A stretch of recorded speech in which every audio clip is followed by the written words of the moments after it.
Masih menyambung seri saudara, kita belajar kali ini mengenai mission. Dan lebih khususnya, kalau minggu lalu kita belajar mengenai motif, hari ini kita belajar mengenai mandat. Mandat. Siapakah yang diberi mandat itu? Saya bilang tadi, Bapak, Ibu, dan saya. Amin. Mandat ini akan terus diajarkan dan ditularkan, diimpartasikan kepada anak-anak kita. Itu mandat. Dan hanya ada satu mandat, yaitu firman Tuhan. Dan ini harus diajarkan saudara. Belajar dari kehidupan kita, belajar dari orang tua kita. Orang tua saya, papa saya nggak takut Tuhan. Tapi saya belajar banyak dari beliau. Pasti ada yang baik, amin. Walaupun dia nggak takut Tuhan, saya belajar yang baik dari dia. Karena nggak ada orang tua yang selalu dia memberikan yang terbaik. Saya bersyukur puji Tuhan di akhir hidup dia menerima Yesus sebagai Tuhan. Dan saya belajar dan saya tidak mau mengulangi hal-hal yang salah dari orang tua saya. Saya akan belajar. Saya berdiri sebagai otoritas. Saya tidak beri tempat lagi kalau kursi, saya naik di atas kursi. Dan saya tidak beri tempat lagi setan iblis, kutuk untuk duduk di kursi itu. Saya berdiri sebagai Yesus, sebagai pribadi. Bukan sebagai hamba Tuhan, sebagai pribadi, sebagai seorang ayah. Untuk tidak ada lagi tempat, ruang. Supaya dengan ini saya menjamin otoritas anak dari anak-anak saya. Untuk dididik menjadi takut akan Tuhan. Amin Bapak Ibu. Jangan beri kesempatan. Kita belajar dari sejarah. Mandat, saya beri judul mandat. Pelajaran dan warisan dari Mazmur 78. Nah Mazmur 78 ini ditulis oleh Asaf. Ya, dia seorang Bani Israel yang memang sukunya untuk memuji, untuk menyembah Tuhan. Tapi Asaf ini sendiri dialah seorang profetik. Dalam lagu-lagunya ada lagu-lagu profetik. Dan Mazmur 78 ini selalu dibacakan kepada orang Israel. Dibacakan dan mereka berdiri. Kemudian dibacain Mazmur ini. Supaya mereka mengingat. Supaya mereka tahu siapa mereka. Kenapa mereka ada. Bagaimana nenek moyang mereka. Dan bagaimana mereka harus melakukannya kepada anak cucu mereka. Jadi Asaf mengajar bangsa ini. Demikian pun kita hari ini. Kita belajar dari sejarah. Saya suka, saudara tahu istilah jas merah. Jangan sekali-kali melupakan sejarah. Ini dipopulerkan oleh Presiden Soekarno kira-kira. Soal dia jas merah. Jangan melupakan sejarah. Supaya kita tahu saudara. Kita menghargai. Dan kita belajar dari sejarah. Yang baik maupun yang tidak baik. Yang baik kita ikutin. Yang tidak baik. Saudara kita perlu belajar untuk berubah. Dan jangan mengulangi seperti itu. Jangan mengulangi hal yang sama. Kalau itu kebodohan. Juga kita mengerti siapakah kita ini sebenarnya. Amin. Siapa kita ini. Supaya kita menyadari diri bahwa kita ini manusia terbatas. Kita ini manusia berdosa. Kita ini enggak sempurna. Dari mana kita berasal. Supaya kita tidak menjadi sombong dan memegahkan diri. Kalau kita mengingat siapa kita. Siapakah Yesus ini. Bukan orang yang hebat. Bukan orang yang berada. Saya belajar itu dan saya boleh mengatakan saya tahu diri siapa saya. Tapi kemudian saya mengerti siapa Tuhan saya. Dan saya mengenal dia. Itu yang selalu saya ajar kepada anak-anak saya. Kemudian Tuhan yang besar itu akan mengangkat kita, akan menolong kita. Bukan supaya diangkat derajat kita, bukan. Bukan supaya derajatmu diangkat, bukan. Supaya kau mengenal dia. Supaya kau mengenal siapa Tuhan. Sehingga waktu kita mengenal siapa Tuhan, kita gak menjadi sombong. Kita tidak merasa hebat. Ini bukan pastor yang hebat. Banyak kekurangan. Saudara makin saudara dekat dengan saya. Saudara makin dikenal siapa saya. Kekurangan saya. Bukan kelebihan saya. Di sini saudara lihat kelebihan. Tapi saudara bergaul dengan saya. Saudara makin mengenal banyak kekurangan dalam diri saya. Jadi jas merah. Jangan melupakan sejarah. Amin. Seperti itu. Jadi apa yang kita belajar hari ini saudara. Belajar dua hal. Belajar dari kegagalan rohani nenek moyang bangsa Israel. Kitab ini juga adalah kitab sejarah. Di mana perlu kita belajar. Belajar dari mereka. Dan kita berusaha dengan tekun untuk menjauhi yang namanya ketidakpercayaan. Dan ketidaktaatan. Tetapi kepada kesetiaan kepada firman. Sering kita gak taat. Saudara Mazmur 78 ayat 1 sampai 8. Karena ini ayatnya bersaut-sautan. Berbicara, mengajar mereka. Saya ajak saudara bangkit berdiri bersama-sama. Dan kita baca bersama-sama Ya, saya mengulangi seperti Pastor Petra, bagus banget kebaktian sehati. Saya baca ayat 1, saudara baca ayat 2, terus begitu ya. Ini ganjil genap. Oke ya, Mazmur 78 ayat 1 sampai 8. Saya baca saudara 2. Mazmur Asaf. Judulnya Pelajaran dari Sejarah. Lembaga Alkitab menulis pelajaran dari sejarah. Inilah nyanyian pengajaran, nyanyian profetis. Pasanglah telinga untuk pengajaranku, hai bangsaku. Sendengkanlah telingamu kepada ucapan mulutku.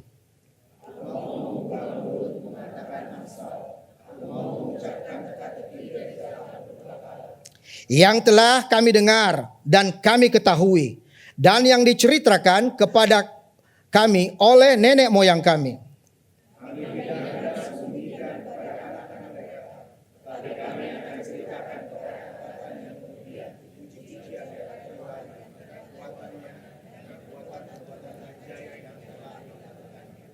Telah ditetapkannya peringatan di Yakub dan hukum Taurat diberikannya di Israel.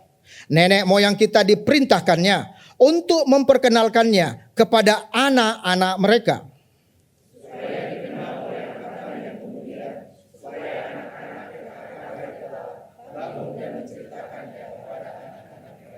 Supaya mereka menaruh kepercayaan kepada Allah dan tidak melupakan perbuatan-perbuatan Allah, tetapi memegang perintahnya.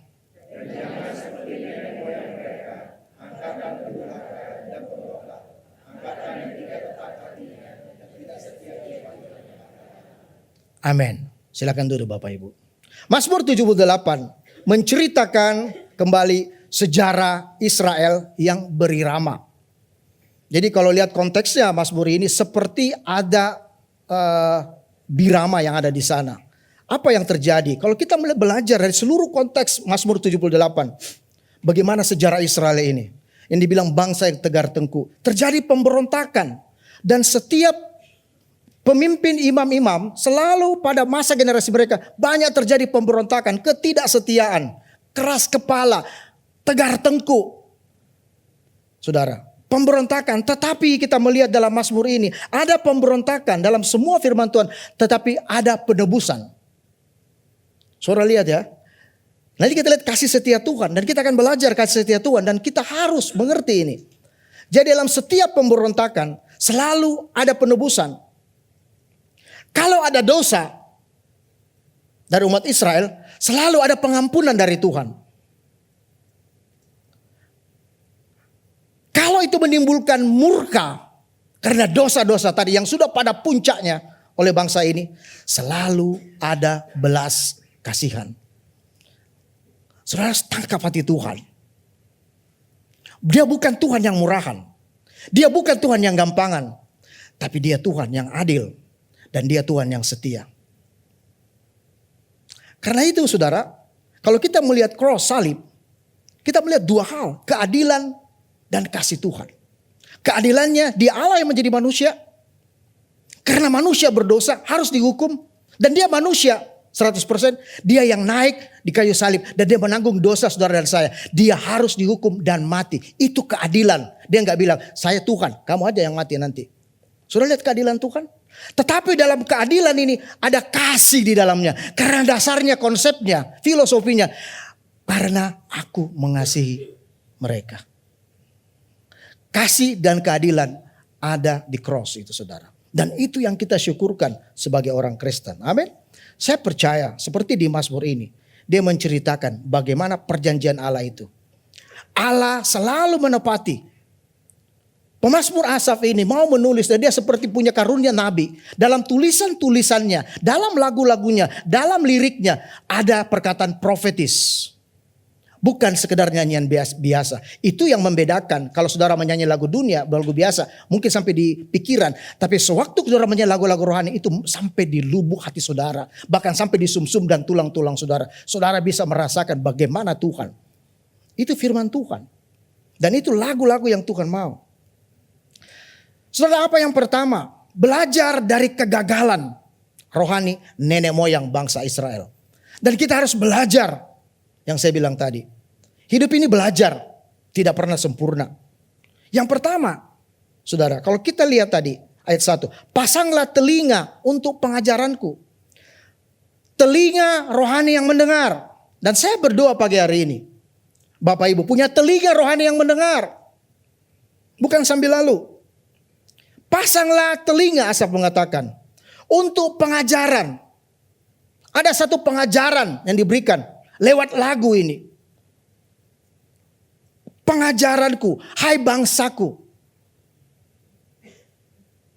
Setiap kita perlu diajar. Amin. Dan sendengkanlah telingamu kepada ucapan mulutku. Saudara buka pikiran dalam telinga rohani saudara. Dan perhatikan baik-baik apa yang Tuhan mau. Simak baik-baik.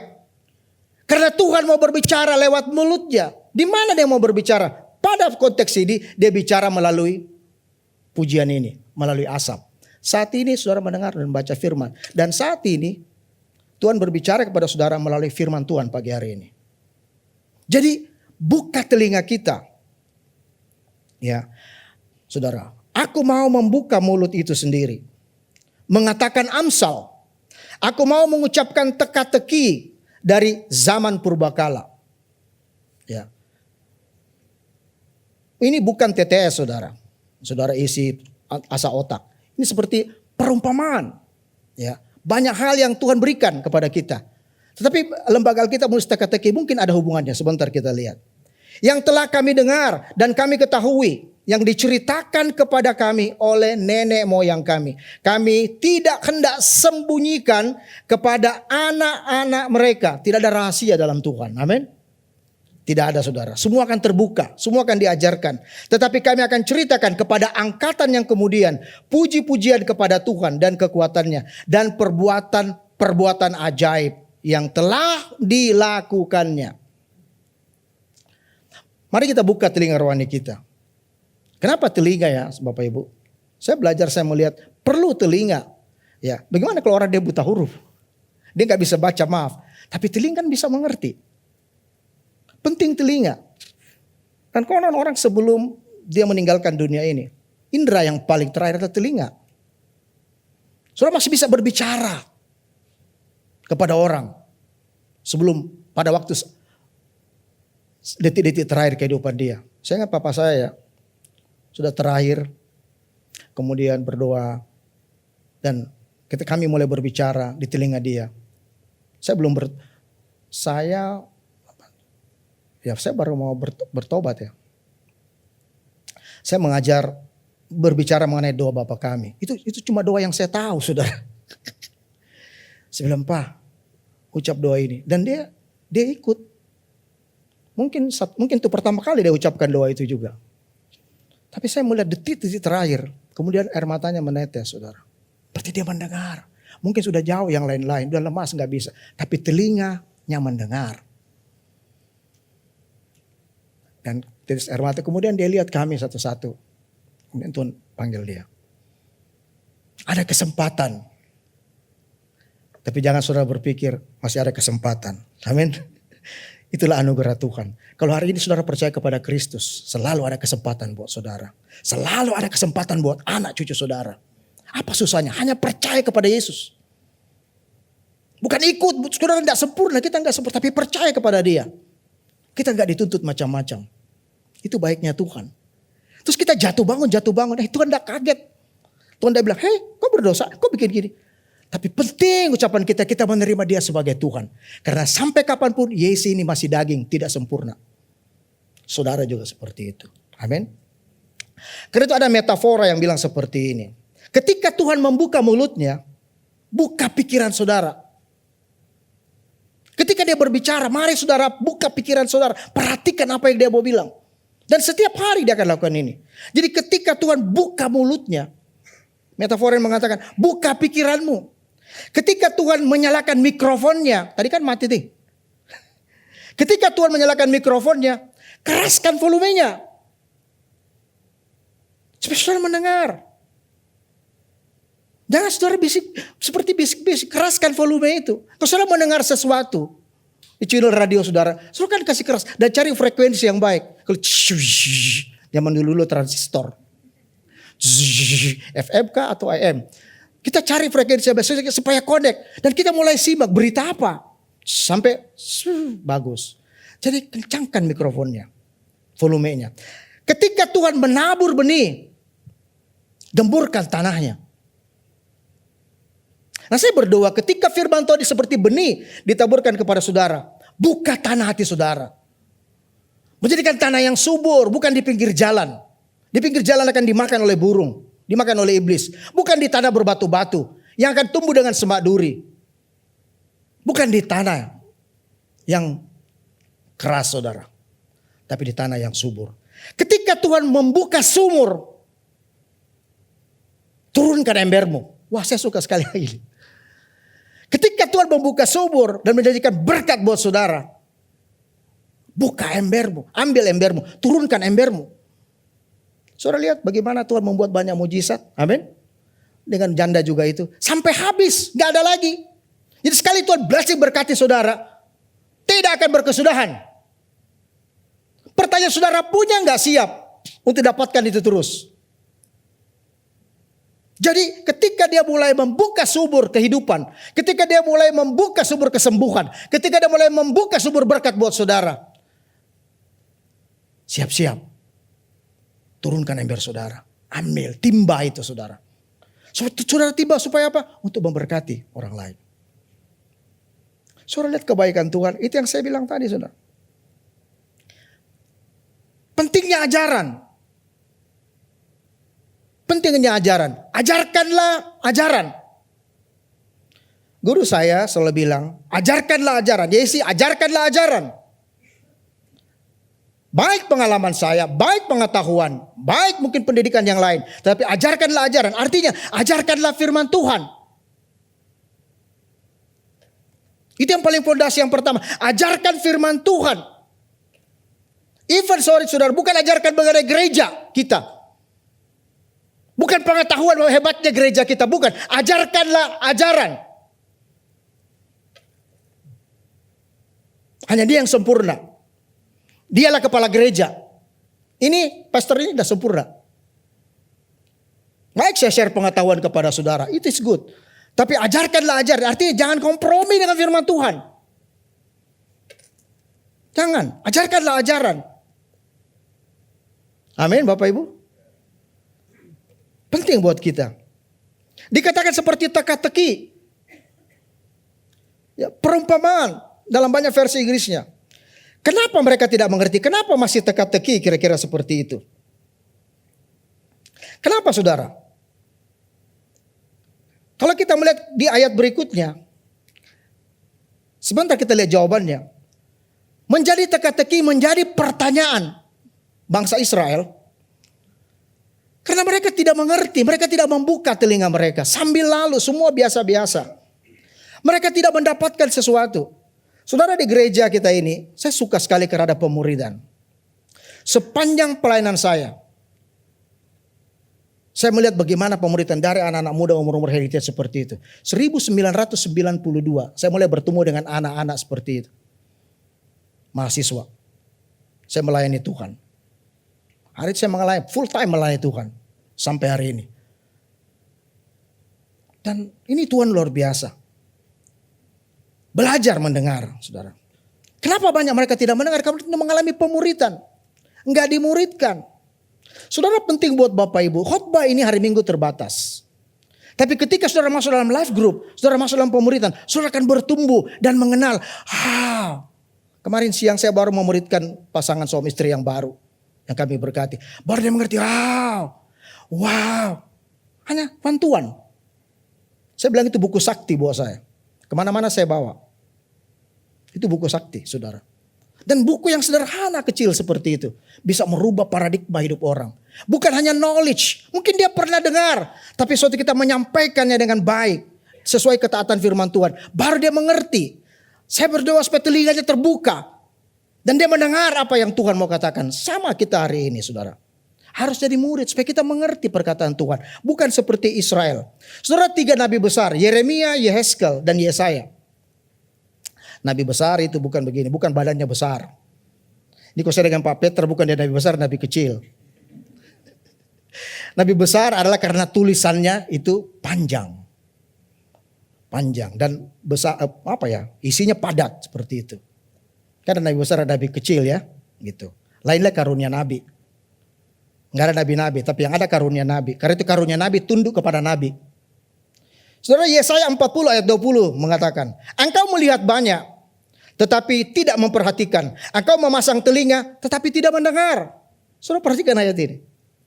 Melihat banyak tetapi tidak memperhatikan. Memasang telinga tetapi tidak mendengar. Nah, jangan sampai kita menjadi kekristenan seperti ini. Kita tidak memperhatikan. Saya tanya saudara.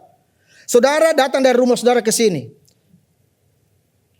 Kalau taruhlah tidak terlalu jauh, tidak sekilo dari rumah saudara. Saudara hitung berapa Indomaret? Berapa Alfamaret? Tahu tidak saudara? Tidak ada. Saya percaya susah itu. Karena kita selalu melihat, kita hari-hari 10 tahun kita lewat situ. Tapi kita tidak memperhatikan. Sama. Puluhan tahun sudah kita di gereja tapi kita tidak memperhatikan. Amin. Engkau memasang telinga tetapi tidak mendengar. Ini Yesaya yang bilang. Kemudian Yeremia juga bilang seperti ini. Yeremia 5:21. Dengarkanlah, hai bangsa yang apa? Saya takut bilangin. Hai bangsa yang tolol dan tidak mempunyai pikiran. Kira-kira seperti itu. Yeskel bilang gitu kan. Yeremia bilang. Yang mempunyai mata tetapi tidak melihat. Yang mempunyai telinga tetapi tidak mendengar. Ini bicara hal yang spiritual. Yeremia itu dikenal sebagai nabi peratap. Saking dia buat seperti ini, Yeremia itu dipasung akhirnya saudara. Pemerintah gak suka dengar dia punya ini, karena dia meratap buat bangsanya, supaya bangsanya selamat.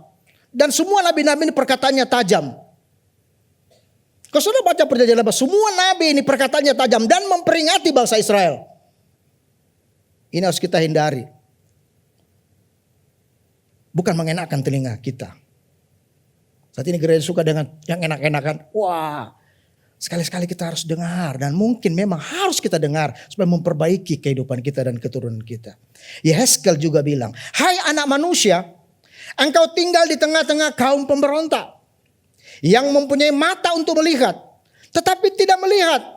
Dan yang mempunyai telinga untuk mendengar, tetapi tidak mendengar. Sebab mereka adalah kaum pemberontak. Saya berdoa pagi hari ini. Kita tidak sempurna. Tapi mintalah sama Tuhan. Supaya berikan mata rohani. Supaya berikan telinga rohani. Berikan hati dan roh yang taat. Ketaatan bukan berarti kita menjadi sempurna. Ketaatan adalah melakukan apa yang berat kita lakukan. Mungkin kita jatuh lagi. It's okay.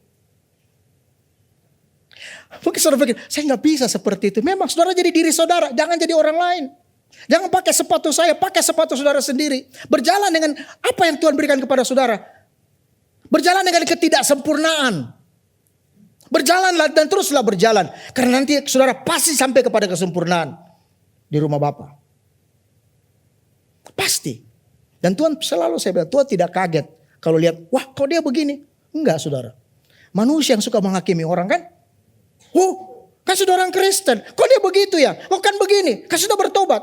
Itu banyak saya layani orang. Kan Pak kalau gini. Saya bilang Tuhan tidak lihat itu. Tuhan lihat dari pertama kau bertobat terima Yesus. Itu penting sekali saudara. Itulah dosa yang Tuhan mau tebus. Kalau yang lain itu pelanggaran saudara. Berarti Daud masuk neraka. Tapi namanya ditulis dalamnya. Berzina loh itu. Tapi saya tidak perlu saudara berzina. Bukan begitu ceritanya. Amin. Itu kedaulatan Tuhan. Tapi penting kita menerima Tuhan. Saudara, ayat 17 di Yeskel 12 ini. Tetapi, nah saudara lihat, maka saya bilang seperti beri ramah. Tetapi, aku merasa sayang melihat mereka. Di sisi situ, di sisi yang lain, Tuhan sayang kepada bangsa ini. Seperti Tuhan sayang kepada saudara. Dengan pelanggaran, dengan ketidaktaatan, dengan pemberontakan, dan semua kelakuan yang tidak baik kita, Tuhan sayang saudara. Dan ini firman Tuhan saudara. Saya tidak merekayasa. Tapi kita perlu sadar saja buat dia. Sadari bahwa Tuhan itu baik. Jadi enggak hidup di bawah hukum. Saudara bukan berbuat baik karena saudara takut masuk neraka. Kalau saudara udah bertobat terima Yesus sungguh-sungguh, surga saudara, saya jamin itu. Karena firman Tuhan banyak buktinya. Itu perlu pengajaran memang. Pasti. Amin, saudara. Tapi bukan kita sengaja melakukan itu. Ya, kan sebenarnya pemberontakan dan penebusan, dosa dan pengampunan, murka dan belas kasihan. Aku sayang melihat mereka, sehingga aku tidak membinasakannya dan tidak menghabiskannya di padang gurun. So, lihat kasih setia Tuhan. Kalau dia mau habiskan bangsa Israel tidak sesuai komitmen, tidak sesuai pelanggaran, habis mereka. Sama hari ini kita. Dengan pelanggaran kita, kalau Tuhan mau sungguh-sungguh saudara, habis kita. Tapi ingat salib, bahwa Tuhan sudah ambil semua pelanggaran dan dosa saudara di Golgota 2000 tahun yang lalu. Disitulah saudara, keadilan dan kasih Tuhan. Diambil dosa saudara. Sehingga iblis tidak bisa menghakimi saudara lagi. Nggak bisa menghukum saudara. Karena Tuhan sudah ambil itu. Ketika itu saudara mau dihukum sama iblis, mau dihakimin, ingatlah salib Kristus. Bahwa Tuhan sudah mengambilnya 2000 tahun yang lalu. Itulah keadilan dan kasih Tuhan. Ajarkanlah berulang-ulang. Ulangan 4 ayat 9 sampai 10. Tetapi waspadalah dan berhati-hatilah supaya jangan engkau melupakan hal-hal yang dilihat oleh matamu sendiri. Kan banyak peristiwa yang kita lihat. Dan supaya jangan semuanya itu hilang dari ingatanmu. Seumur hidupmu. Beritakanlah kepada anak-anakmu dan kepada cucu cicitmu semuanya itu. Semua pengalaman hidup saudara. Baik atau tidak baik. Belajar dari itu. Ceritakan kepada anak cucu kita. Yakni hari ketika engkau berdiri di hadapan Tuhan Allahmu. Di Horeb. Waktu Tuhan berfirman kepadaku. Suruhlah bangsa itu berkumpul kepadaku. Maka aku akan memberi mereka mendengar segala perkataanku. Sehingga mereka takut kepadaku. Selama mereka hidup di bumi. Dan mengajarkannya demikian kepada anak-anak mereka. Itu purpose-nya Tuhan. Jadi kita sedang preparing jemaat. Preparing saudara. Sebagai orang tua, calon orang tua. Sebagai calon opa, calon oma. Untuk melihat semuanya ini. Mulai dari diri kita. Ulangan 6 ayat 7. Haruslah engkau mengajarkannya berulang-ulang. Kepada anak-anakmu. Dan membicarakannya apabila engkau duduk di rumahmu. Dalam perjalanan. Apabila engkau berbaring. Dan apabila engkau bangun. Katakan berulang, jangan bosan. Karena waktu yang baik.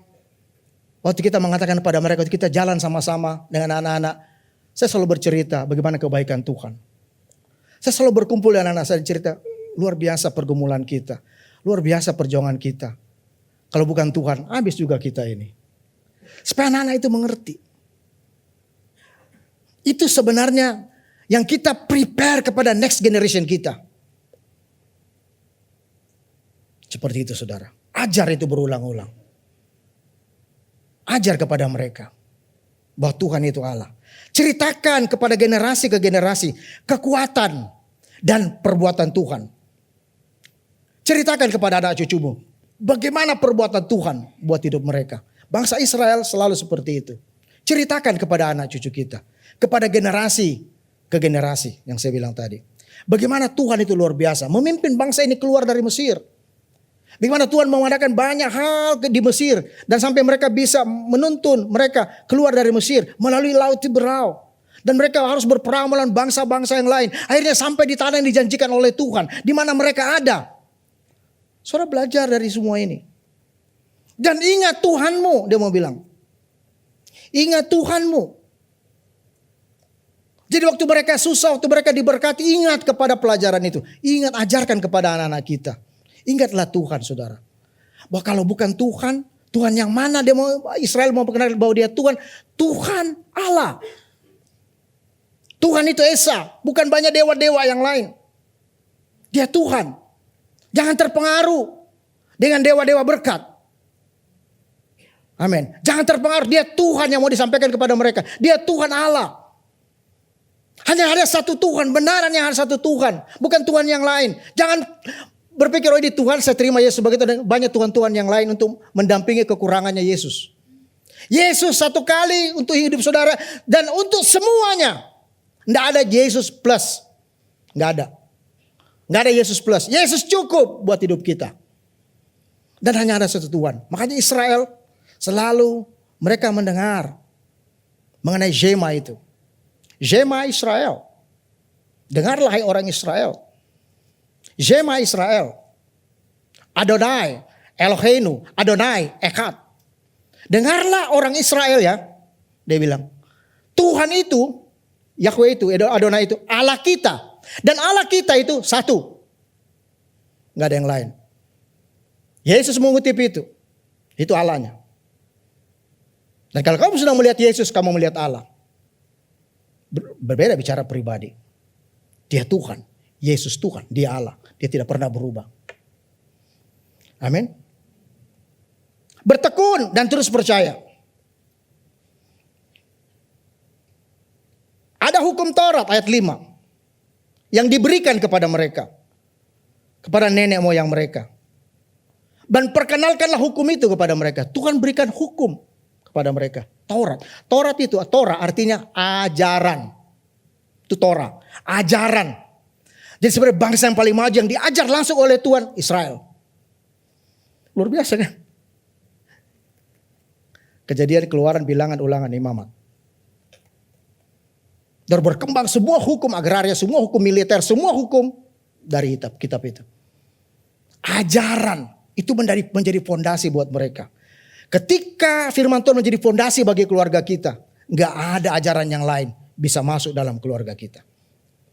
Taurat, dengarkan itu. Ya. Supaya engkau menceritakan kepada angkatan yang kemudian, ajar. Supaya anakmu akan mengajarkan kepada anaknya. Anaknya akan mengajarkan kepada anaknya. Terus seperti itu. Supaya mereka, anak-anak kita menaruh kepercayaan hanya kepada Allah. Dan mengingat perbuatan yang ajaib. Dan ayat ke-8 berkata, supaya mereka belajar dari nenek moyang mereka. Apa nenek moyang mereka? Pendurhaka. Pemberontak. Angkatan yang tidak tetap hatinya dan tidak setia kepada Allah. Ada 4 hal yang saya tutup yang saya lihat di sini. Perhatikan dan simak baik-baik nasihat Amsal yang Asaf mau katakan. Dan perhatikan baik-baik firman Tuhan hari ini. Apa yang Tuhan mau sampaikan kepada saudara. Buka telinga saudara, buka mata hati saudara. Biar saudara pulang mendapatkan berkat Tuhan. Saudara.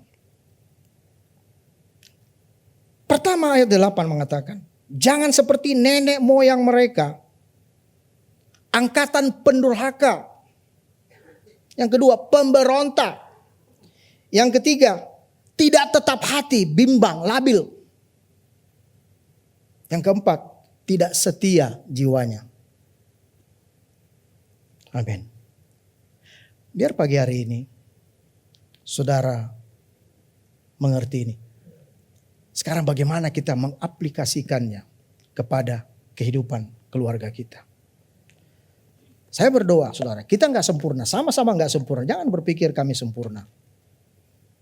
Gereja juga tidak sempurna. Jadi kalau ada orang merasa dirinya paling sempurna, begitu saudara masuk di sini, Every Nation ini menjadi tidak sempurna. Karena sedikit ragi menghamirkan seluruh adonan.